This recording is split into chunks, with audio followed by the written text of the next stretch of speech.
من الشيطان الرجيم بسم الله الرحمن الرحيم السلام عليكم ورحمة الله وبركاته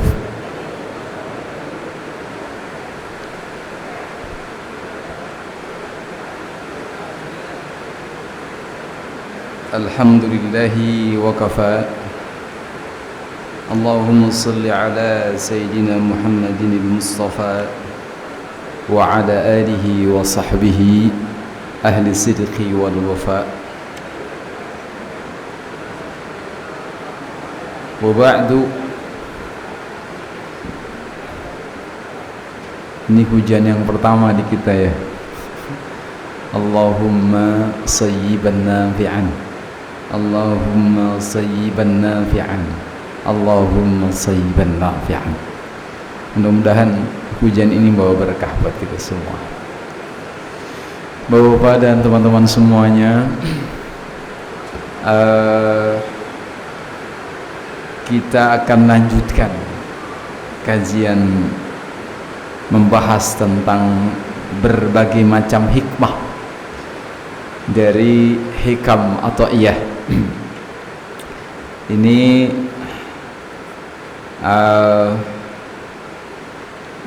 untuk malam ini saya akan lompat karena baru belasan kemarin hikmah kita. Hari ini kita loncat ke hikmah yang ke 142. Ini saya sudah siapkan catatannya, tapi memang karena nggak cukup ya.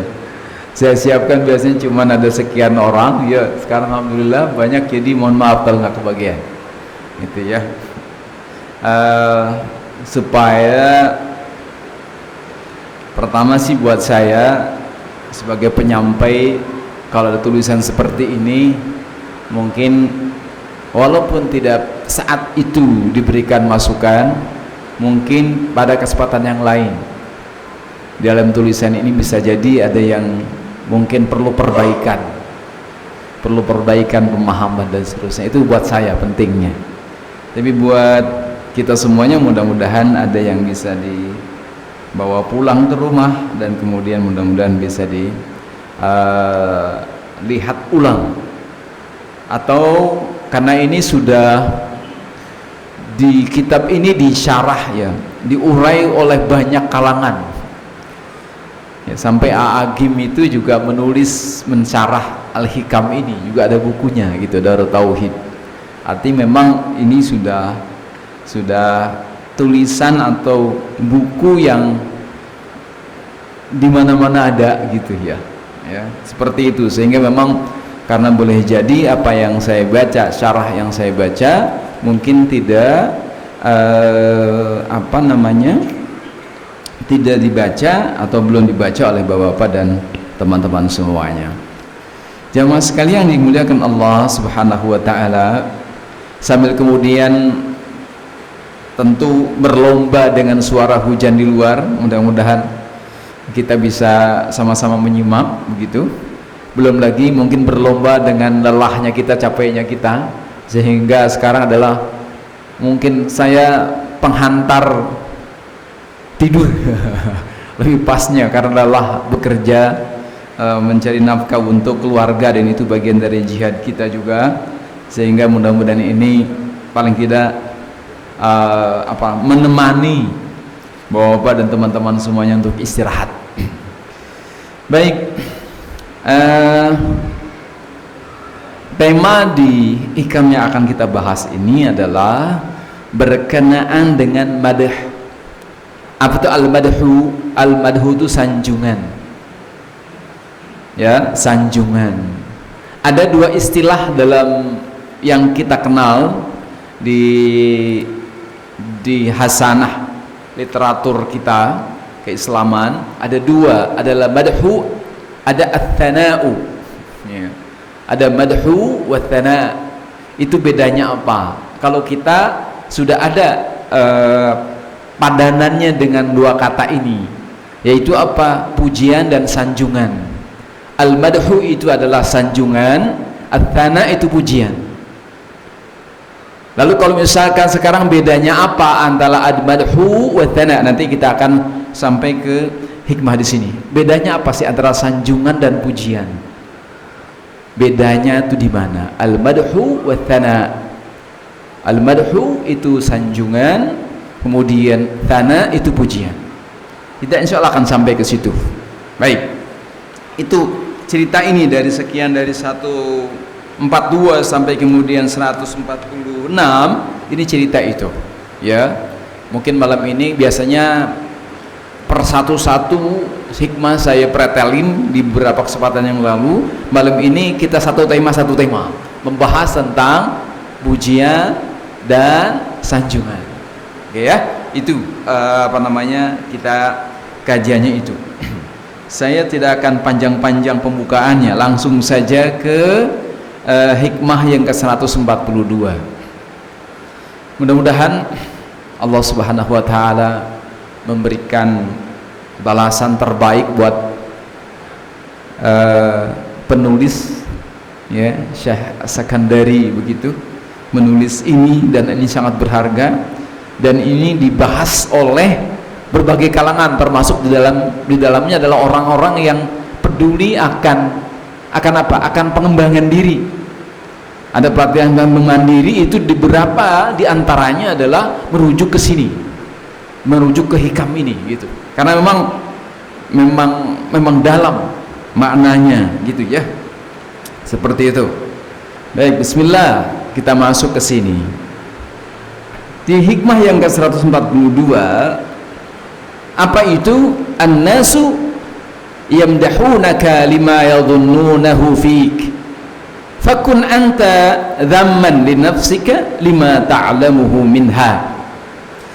Ini saya coba dekati, karena untuk mengunyah-ngunyah bahasa beliau menulisnya ini itu perlu lama gitu, perlu perenungan, karena yang beliau gunakan ini bukan kalimat biasa yang sering menjadi bahasa tutur, ya, bahasa tutur. Ini itu sudah bahasa hikmah memang, ya, beda dengan bahasa tutur yang sering kalau kita dengerin orang ceramah macam-macam, ini beda gitu bahasanya, sehingga memang perlu perlahan dan juga perlu membaca apa sih uraian dari para ulama tentang ini, ya. Baik, an-nasu gitu kan, yamdahunaka lima yadhunnunahu fika. Orang itu kalau menyanjung, tadi beda ya antara pujian dan menyanjung. Nanti di hikmah yang kedua kita akan jelaskan bedanya apa. Ketika menyanjung, lima yadhunnunahu fika, ketika orang menyanjung biasanya gitu, karena sanjungan tadi itu berdasarkan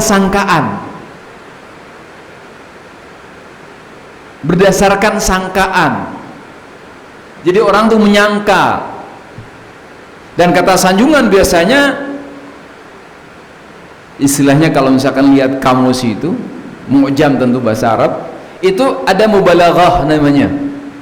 Kalau pakai madah gitu, yamdahu itu artinya sudah berlebihan, pakai bahasa-bahasa yang nggak biasa gitu, ya, pakai bahasa yang nggak biasa. Makanya kalau kita sekarang baca madahnya untuk baginda Nabi Muhammad SAW, itu umpamanya digambarkan dengan ketika Rasulullah hijrah ke Madinah, itu kan ada yang tola'al badru alaina. Itu badru itu bukan sebenarnya gitu, saking terangnya, baik itu wajahnya maupun ajarannya, digunakan kata badru. Badru itu bulan purnama, ya, badru itu bulan purnama, itu sudah madah namanya gitu ya. Mungkin kalau kita umpamanya pakai bahasa kita ya, kalau untuk memuji atau menyanjung itu, wah, ada kata lebihnya gitu, bukan sebenarnya. Itu madah itu begitu, ya. Jadi kalau misalkan, makanya orang kalau menyanjung kita itu lima yadhunnunahu fik, berdasarkan sangkaan mereka kepada kita. Itu sanjungan itu begitu. Jadi nggak real karena mereka nggak tahu siapa kita sebetulnya. Sejatinya siapa kita nggak tahu gitu. Dia pakai ini kelihatannya orang ini keren gitu ya. Anda ini jempol gitu ya. Itu sudah begitu ya. Jadi nggak jelas juga apa yang dipujinya, itu nggak jelas juga gitu. Pokoknya segalanya deh gitu ya, pokoknya segalanya deh ente itu. Nah itu ya, itu masuk ke itu. Orang tuh menyangka, menduga gitu, itu rata-rata. Nah karena begitu, maka apa kata beliau? Karena orang menyanjung itu dengan sangkaan, sedangkan sangkaan itu, mohon maaf ini, Allah sudah memberikan penegasan bahwa inna dhanna la yughni minal haqqi syai'a. Sungguhnya sangkaan itu tidak akan sampai kepada kebenaran. La yughni minal haqqi syai'a. Sedikit pun tidak akan sampai kepada kebenaran. Karena dugaan. Namanya dugaan itu belum sampai kepada kebenaran itu. Seperti bawahnya gini, para peneliti umpamanya di kampus di mana-mana gitu, itu biasanya memang meneliti karena ada dugaan. Untuk membuktikan dugaan ditelitilah itu gitu. Kalau tanpa hanya dugaan, mereka sulit atau nggak punya judul untuk meneliti. Oh sudah jelas ngapain diteliti? Yang baru dugaan itulah yang kemudian itu yang menjadi penelitian mereka. Itu kan? Nah itu penelitian tuh begitu, berawal dari dhan, sangkaan. Maka dari itu yang namanya menyanjung orang itu pakai dhan, nah, gitu ya, pakai dhan gitu. Nah ini yang perlu begini, makanya ini resepnya dari beliau. Fakun anta dzaman li nafsika lima ta'lamuhu minha. Itu resepnya. Apa katanya? Ya kan? Apa katanya? Fakun anta dzaman li nafsika.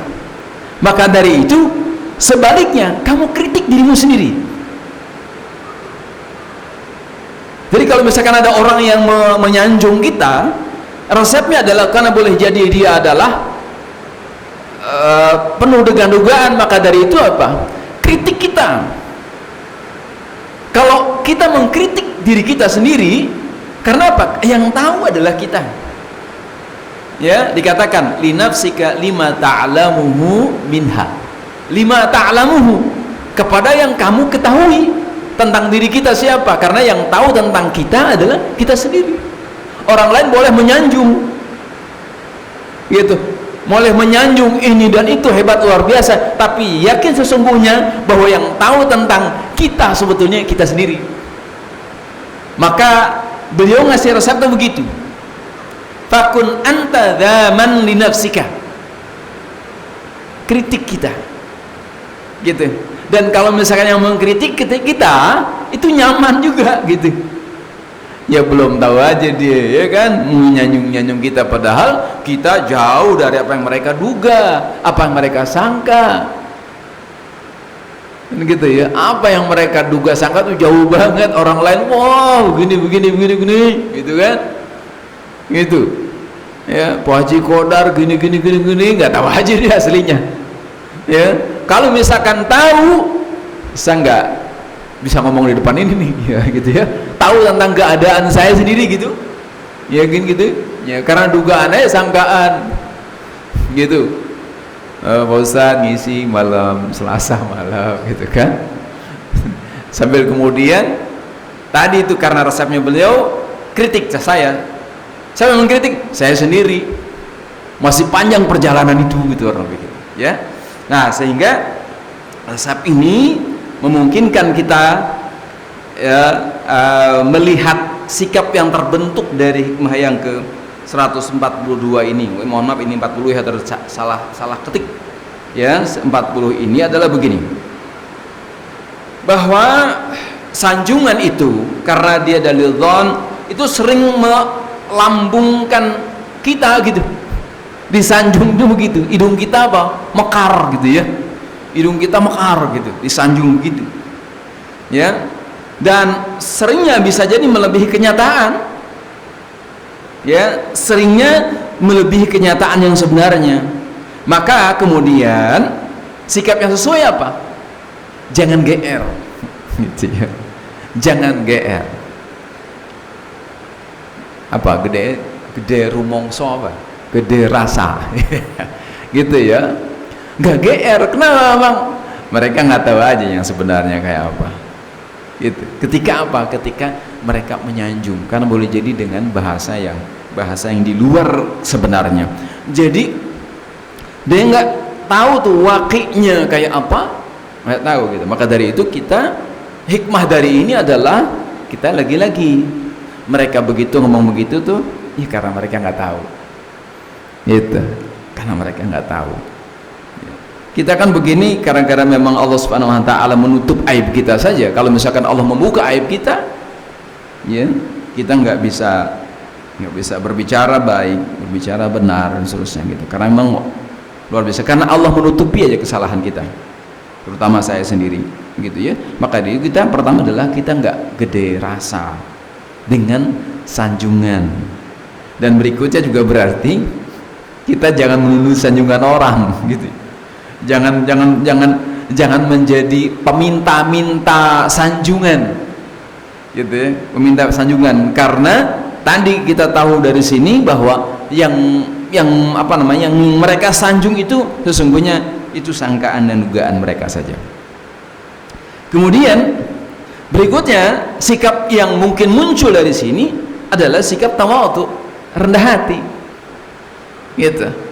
Ini yang muncul dari sikap hikmah yang ini gitu, rendah hati. Sehingga bahkan ada di silsilah amal qalb, kitab itu menyebutkan bahwa kalau kita banyak beramal yang terlihat oleh orang, maka untuk menjaga ini adalah kita harus tambah amal-amal yang sir, amal-amal yang tersembunyi, amal-amal yang gak dilihat oleh orang gitu. Jadi kalau misalkan banyak sekarang, mamanya sekarang alhamdulillah ke masjid rajin dan seterusnya, puasa dan sebagainya, kelihatan sama orang, sedekah dan sebagainya, ke haji dan sebagainya, itu kelihatan sama orang, dan kemudian peluang menjadi kemudian disebut orang yang soleh itu ada gitu, peluangnya ada. Hebat banget ente bang sekarang gitu kan, luar biasa begitu. Nah ketika disebut begitu, maka kita harus melakukan amal perbuatan yang kemudian tersembunyi di balik sorotan lampu dan matahari. Maka dari itu tersebut dalam Al-Quran surat Al-Imran, surat Al-Furqan namanya, bahwa hamba Allah itu apa, siapa? Walladzina yabituna li rabbihim sujada wa qiyama. Orang yang kemudian yabitun apa sih? Mabit itu apa? Bermalam.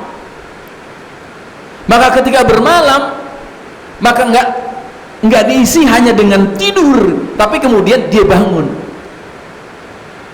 qiyaman, itu kan, jadi diisi dengan diri dan kemudian dengan ruku dan sujud, sujada wa qiyama, sujud dan qiyam. Tujuannya untuk apa ketika mabit itu? Enggak ada yang lihat, enggak ada yang lihat kita begitu.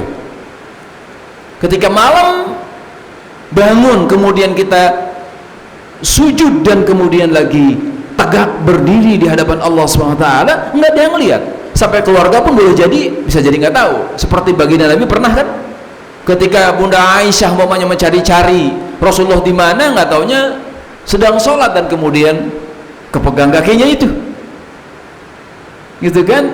Itu tuh menunjukkan bahwa kemudian Rasulullah memang menyembunyikan itu. Kalau kita kan isi bagus ya, malam jam 3 alhamdulillah ya, jam 3 bangun pakai status ya. Padahal sebetulnya salat malam itu adalah memang untuk spesial banget, jangan dilihat orang, karena kalau berjamaah kan nggak mungkin ngeliat orang kan, zuhur, asar kelihatan orang, maghrib, isya kelihatan orang, tapi kemudian sholat malam di rumah gitu nggak kelihatan sama orang.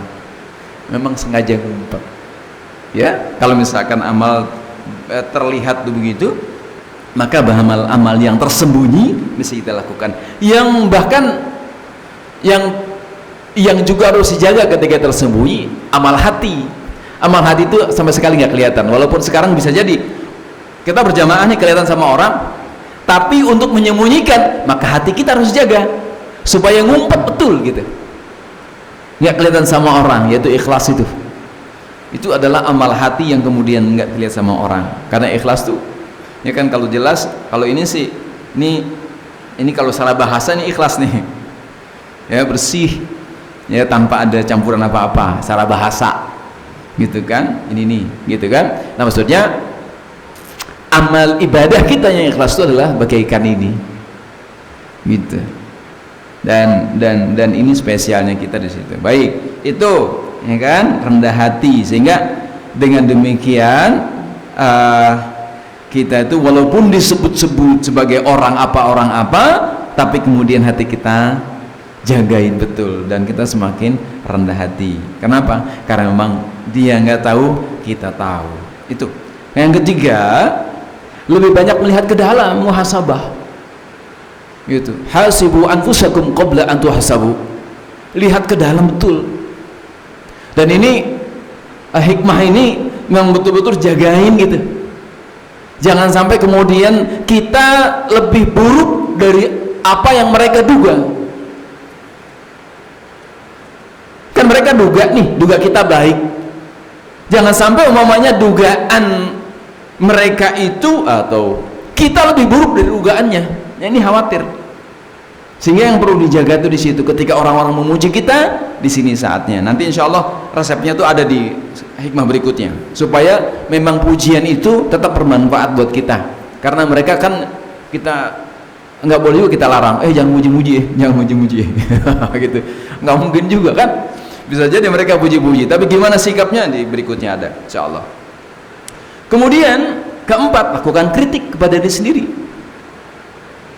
Dan ketika mengkritik sendiri itu lebih nyaman, karena kita yang tahu, gitu kan? Kita yang tahu tentang kondisi kita sebenarnya. Itu tanya-tanya, sebut-sebut, kata orang ente ustad, ya kan? Tapi kata diri ente apa? Kan gitu contohnya. Atau siapapun, sebutan siapa lagi? Lu, gitu kan? Ya, sebut orang begini, tapi lu tahu sendirilah dulu siapa gitu. Itu perlu nanya begitu tuh ke kita, dialog begitu, supaya memang tadi tetap kita lurus. Dan kemudian pada saat yang sama sebetulnya nanti karena tawadu di sini kita, karena tawadu tadi itu insya Allah menjaga lisan kita untuk merendahkan orang. Merendahkan orang itu akan terjaga itu. Dengan kita punya sikap begini akan terjaga itu. Sehingga enggak pernah melihat orang itu rendah di hadapannya, tetap dia tinggi. Apapun mereka, enggak pernah kemudian merendahkan gitu. Karena boleh jadi kesolehan kita, rajinnya sholat kita, merendahkan orang-orang yang enggak sholat. Kita pendidikan tinggi boleh jadi merendahkan orang-orang yang tinggi, orang-orang yang rendah, boleh jadi begitu. Kita orang tua bisa jadi merendahkan anak-anak. Siapapun kita bisa jadi begitu.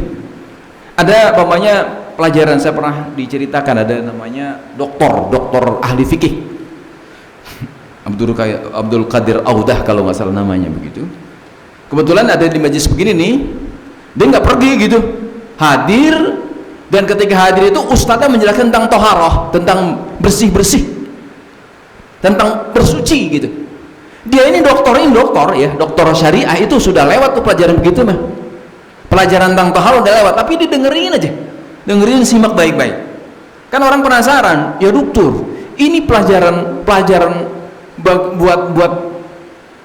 buat apa namanya, buat dokter mah ini, ya Allah, masalah toharoh doang gitu kan. Terus kata dia apa? Iya, itu ilmu saya. dan saya sudah tamat semua begitu-gituan, tapi kemudian masih mau mendengar. Kenapa? Saya pengen penjelasan tentang itu saya dengar dari orang lain. Seperti baginda Nabi kan, ketika oleh sahabat pengen dibacakan ayat Quran, kan pengen dengar dari orang lain. Dalam rangka ini memang, dalam rangka tadi merendahkan diri itu. Kenapa? Karena memang ketika merendahkan diri, bukan rendah hati begitu, maka nanti dia punya prestasi sebetulnya di hadapan Allah dan mudah gitu ya. Itu seperti itu. Nah, sehingga memang untuk mengkritik kepada diri sendiri ini peluangnya besar. Jadi memang itu yang kemudian harus kita lakukan, gitu kan, berdasarkan hikmah ini. Yang kelima, jangan terpengaruh dan tergantung pada orang lain. Maksudnya tergantung pada pujian, dipuji jalan, nggak dipuji nggak jalan gitu. Pengen gitu, apa-apa tuh pengen diberikan penghormatan gitu. Nah ini yang begini kata beliau.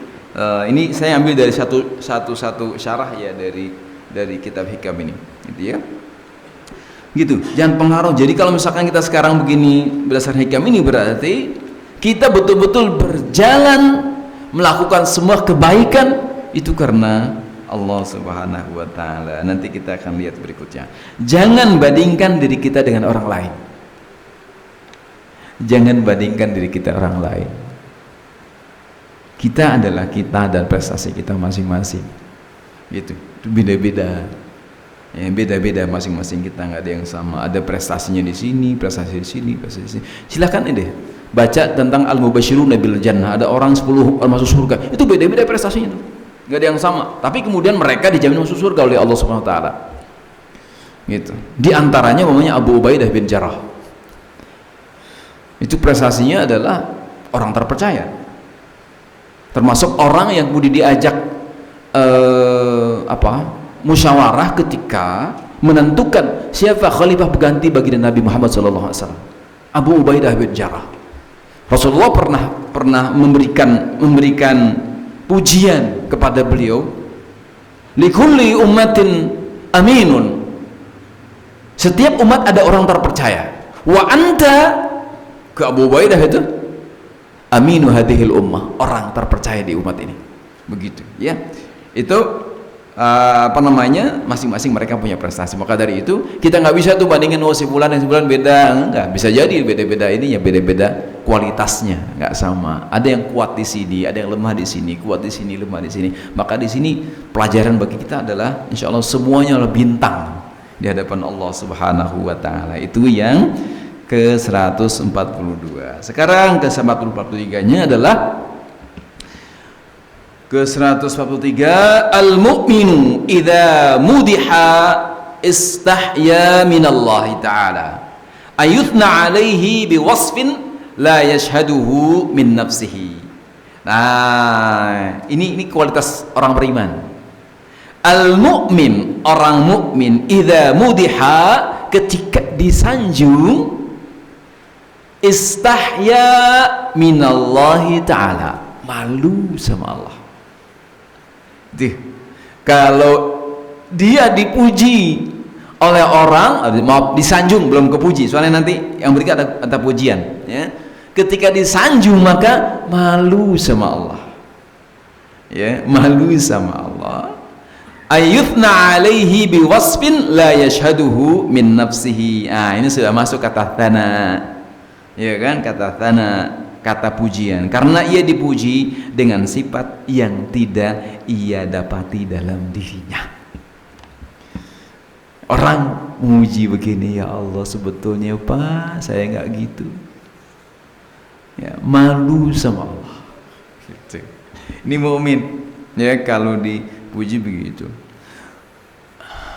Mukmin tentu ya seperangkat mukmin yang Rasulullah sampaikan ketika ditanya, akhbirni anil iman, tolong dong kabarkan kepada aku apa itu iman. Iman itu adalah iman kepada Allah, kepada malaikat, kepada Rasul, kepada kitab, kepada hari akhir, kepada qada qadar yang 6 kan. Nah itulah iman.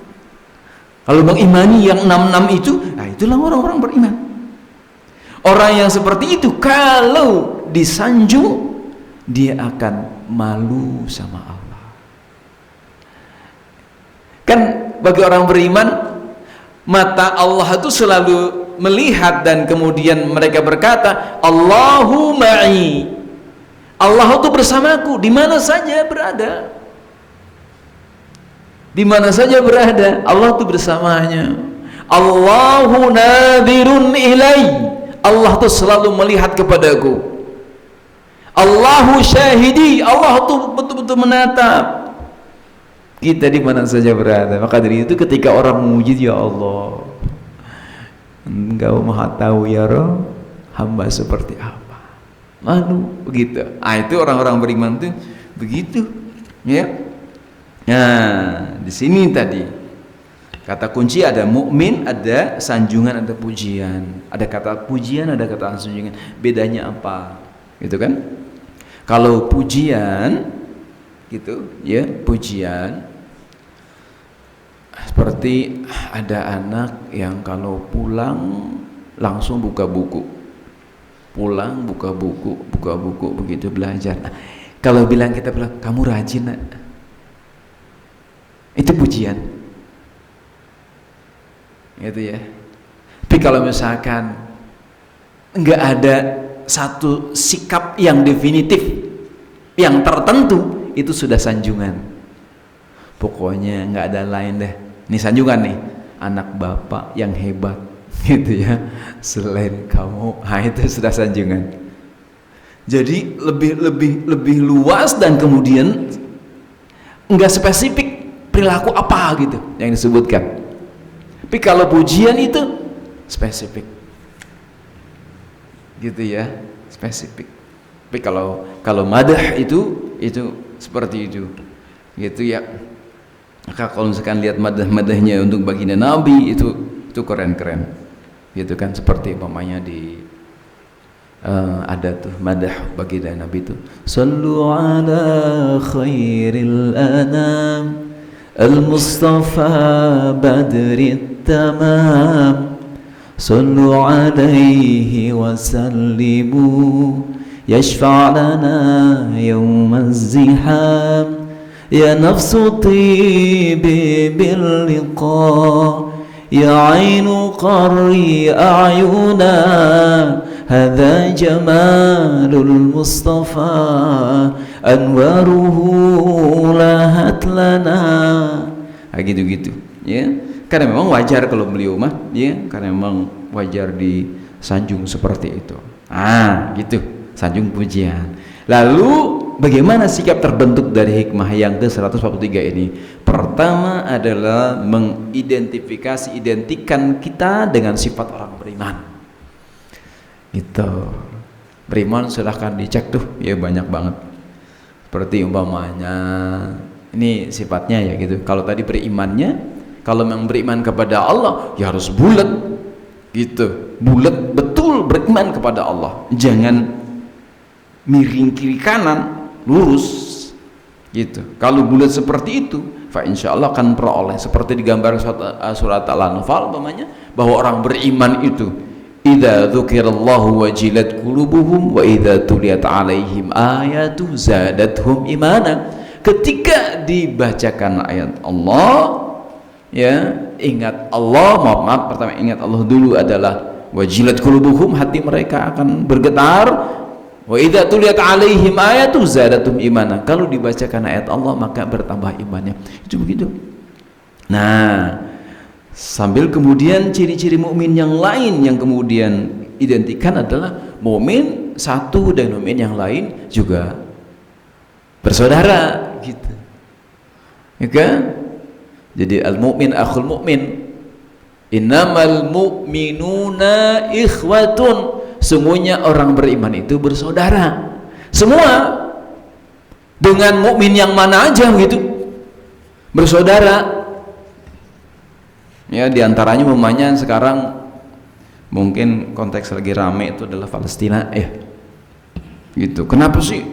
Ya kan, untuk Palestina lah saudaranya kan mukmin ya bersaudara lah gitu. Belum lagi kalau Palestina mah memang spesial banget buat Indonesia mah, khusus gitu ya. Kalau dibaca sejarah pasti ketemu negara yang mengakui kemerdekaan Indonesia adalah Palestina. Kalau nggak ada kan gini kan, negara itu syaratnya berapa sih? Ada teritori, ikan gitu ya. Yang kedua apa tuh? Pemerintah apa ya? Gitu kan? Satu lagi nih, mohon maaf nih, saya lupa tuh. Satu lagi adalah pengakuan luar negeri. Harus diakui luar negeri, dan negara yang mengakui luar apa namanya? Negara yang mengakui Indonesia merdeka adalah Palestina diantaranya. Gitu. Bahkan sampai kemudian presiden pertama kita, ya, Bung Karno itu menyebutkan kata Palestina dalam, bahkan kalau misalkan apa namanya, supaya perhatian kita akan itu luar biasa begitu. Itu tersebut gitu. Ya, cuman mungkin rincinya mungkin bapak-bapak dan teman-teman semua bisa bukalah di internet, banyak banget itu. Itu hubungan kita dengan Palestina, khususnya bukan sekedar mukmin biasa, tapi kenegaraan kita ada sangkut pautnya dengan itu. Atau baca bukunya siapa tuh, tentang bagaimana upaya-upaya bangsa Indonesia dan di antara komandator namanya Pak Agus Salim, yang lain itu panitia kemerdekaan melobi mereka. Gitu. Itu luar biasa. Nah, mukmin satu dengan lain, sehingga apa? Nah, alhamdulillah di masjid ini kita ngadain semacam bantuan dan seterusnya untuk Palestina. Ini ada pesan sponsor ya dari Pak Gagat ya, gitu. Diingatkan akan itu. Jadi memang kita bantu semaksimal yang kita bisa lakukan, gitu ya. Untuk Palestina. Bahkan kalau misalnya yang senang bola kan, kalau Indonesia main tuh Palestina dukung kita kan gitu ya. Jadi saking deketnya gitu kita dengan Palestina, sehingga memang support terus ya program-program masjid untuk mempraktekkan persaudaraan kita dengan sama mukmin begitu ya. Nah itu mukmin itu diantaranya begitu. Yang pertama, identikan dengan sifat orang yang beriman. Iman adalah persaudaraan di antara kita. Berikutnya, ya kan?